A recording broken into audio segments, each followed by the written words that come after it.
আসলে এরকম অন্যায় যে করে আসলে পুলিশ পর্যন্ত, পুলিশ প্রশাসন থেকে শুরু করে রাষ্ট্রের ঊর্ধ্বতন ক্ষমতাশীলরাও যে পার পেয়ে যেতে পারে না, তার একটা উদাহরণ আমরা তৈরি করতে চাই। আমরা মূলত যেটা ঘটনা ঘটেছিল সোহরাওয়ার্দী উদ্যান, যে আসলে এখানে মাদক সিন্ডিকেট চলে এবং এখানে যে শাহবাগ থানা থাকা অবস্থায় এই দিনকে দিন যে এই সিন্ডিকেট চলমান, সেটা কিভাবে থাকে সেটার প্রশ্ন আমরা শাহবাগ থানার কাছে রাখতে চাই। এরপরে এখানে র্যান্ডম পথচারী যখন হাঁটাচলা করবে, তার যে জীবনের যে নিরাপত্তা নেই, অর্থাৎ একই সাথে আপনি যখন অপরাধী না এটা প্রমাণিত হওয়ার পরও পুলিশ কেবলমাত্র তাকে প্রশ্ন কেন করা হয়েছে এবং শুধুমাত্র ডিসি হওয়ার বিধায় তাকে যে আপনি প্রশ্ন করতে পারবেন না সাধারণ জনগণ, এটা মেনে নেওয়ার মতো হতে পারে না। আজকে ঢাকা বিশ্ববিদ্যালয়ে পড়ার কারণে কিংবা ঢাকা বিশ্ববিদ্যালয়ের মতো প্রতিষ্ঠানে পড়ার পর আমি যদি আক্রমণের শিকার হই, হয়তো এই কারণে আমি মোটামুটি আপনারা এখানে এসেছেন বা অনেকে আসছে, কিন্তু এখানে আমি বাদে যে কোনো একজন র্যান্ডম সাধারণ নাগরিক হতে পারতো, তখন কিন্তু হয়তো মিডিয়া কাভারেজ থেকে শুরু করে এত বড় কিছু হতো না, সবার সামনে আসতো না। আমরা দেখেছি ক্যাম্পাসের শিক্ষার্থীরা নিরাপদ নয়, ক্যাম্পাসে এই উদ্যানের ভিতরে এর আগে সাম্য হত্যাকাণ্ডের মতো ঘটনা ঘটছে, তার সুষ্ঠু কোনো তদন্ত আমরা এখনো পাইনি। তারপরে দেখেছি আমাদের বিশ্ববিদ্যালয়ের নারীরা হেনস্থার শিকার হয়েছেন। অর্থাৎ সাধারণ শিক্ষার্থীরা নিরাপদ নয় এবং এর দায়ভার শুধুমাত্র এই প্রশাসন না, ঢাকা বিশ্ববিদ্যালয়ের যে প্রশাসন তাকেও নিতে হবে।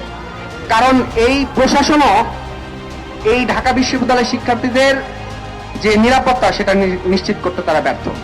আমি আসলে গতকালকের ঘটনা থেকে এখন পর্যন্ত বিষয়টা নিয়ে দুশ্চিন্তাগ্রস্ত এই কারণে যে আসলে মানে আমার বাবা মা পর্যন্ত ঘটনা চলে গেছে, তারা তো দুশ্চিন্তা করতেছে যে আসলে কি হয়েছে না হয়েছে। আমি তো সবাইকে ধরে ধরে এটা বোঝাতে পারবো না। আপনাদের ধন্যবাদ এখানে আসছেন, এবং আমি বলবো যে শুধুমাত্র আজকে আমি হওয়ার কারণে না, এখানে যে কেউ হতে পারতো, ঢাকা বিশ্ববিদ্যালয়ের শিক্ষার্থী হতে পারতো কিংবা ঢাকা বিশ্ববিদ্যালয়ের বাইরে যে কোনো সাধারণ নাগরিক হতে পারতো। পুলিশের কোনো এখতিয়ার নাই যে যদি কেউ যদি অপরাধী হয়ে থাকে তাকে আইনি প্রক্রিয়ায় আপনি বিচার করতেই পারেন, কিন্তু আপনি নিরপরাধ কিছু পায় নাই এরপরে আপনাকে এইভাবে হেনস্থা করে, এবং যখন আপনি দেখতেছেন আপনার কাছে কিছু নাই এবং পুরোপুরি আপনি নিরাপদ, এরপরে কিন্তু গায়ে হাত তোলা হয়েছে। আমার মাথায় আঘাত করা হয়েছে, আমার পায়ে আঘাত করা হয়েছে, হাতে আঘাত করা হয়েছে। আমি ঢাকা মেডিকেলে আমি এটার যে চিকিৎসা সেটা আমি নিয়েছি। আপনি যদি দেখেন আমার মাথার এই পাশটাতে একটা বাড়ি দেওয়া হয়েছে।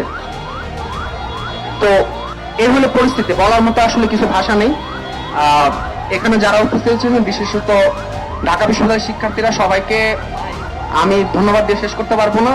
আমি এটাই বলতে চাই, কেবলমাত্র আমি না, পরবর্তীতে যে কারোর সাথে, শুধু ঢাকা বিশ্ববিদ্যালয় কেন, এদেশের যে কোনো নাগরিকের যে গণতান্ত্রিক অধিকার চর্চা, সে অধিকার চর্চায় ঢাকা বিশ্ববিদ্যালয়ের শিক্ষার্থীরা তাদের যে পূর্বের যে সংগ্রামের ইতিহাস সেটা তারা জারি রাখবে। সবাইকে ধন্যবাদ।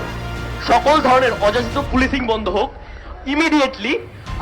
এই যে গতকালকের পুলিশ হামলার সাথে জড়িতদের বিচারের ব্যবস্থা করা হোক এবং এর জন্য আইন মেনে তদন্ত কমিটি গঠিত হোক, যে পুলিশ সদস্যরা যে আইন ভঙ্গ করে এই হামলাটি করেছে এবং তাদের বিধি অনুযায়ী তাদের বিচার নিশ্চিত করা হোক।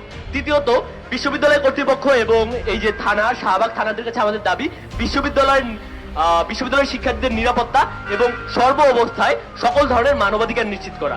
আমাদের তিনটে দাবির প্রত্যেকটাই হচ্ছে একটু সময় সাপেক্ষ, তদন্ত কমিটি গঠন করতে সময় লাগবে বা অন্যান্য জিনিস করতেও, কিন্তু আমাদের এখনকার ইমিডিয়েট পন্থা হবে, ইমিডিয়েট কর্মসূচি হচ্ছে আমরা শাহবাগ থানায় যাব, আমরা মুসলেখা চাই, আমরা ডিসি মাসুদের কাছ থেকে একটা মুসলেখা চাই যে সে এই কাজ আর পরবর্তীতে করবে না এবং সে নিঃশর্তে ক্ষমা প্রার্থনা করবে। তার কোনো অজুহাত আমরা শুনতে চাই না। থানা থেকে কোনো ধরনের সহযোগিতা আমাকে করে নাই। আমাকে বলছে ভেতরে সিসিটিভি আছে, শাহবাগ চত্বরে সিসিটিভি আছে, কিন্তু এখানে নাকি সিসিটিভি নাই। অথচ এই যে দেখেন দুইটা সিসিটিভি দৃশ্যমান দেখা যাচ্ছে, এই সিসিটিভি সম্পর্কে ওনারা জানে না। আমাকে মারা হয়েছে, এটা সম্পর্কে ওনারা কোনো বিচার করবে না। ওনাদের কাছে নাকি সিসিটিভি নাই। আমাকে বলছে বাবা তুমি বিষয়টা মেনে নাও, আমরা কিছু করতে পারবো না। এটা কি পুলিশ আচরণ হইতে পারে? আমি থানায় এসেছি জিডি করতে, আমি মাইর খাইছি, আমি আবার আসছি বিচার চাইতে, আমাকে সিসিটিভি দেওয়া হয় নাই। এটা কার দোষ? এটা কি আমার দোষ, রাষ্ট্রের দোষ, না কার দোষ? আমি কার কাছে বিচার চাইবো বলেন? আমাদের আজকে 3 দাবি মেনে নিতে হবে এবং আমার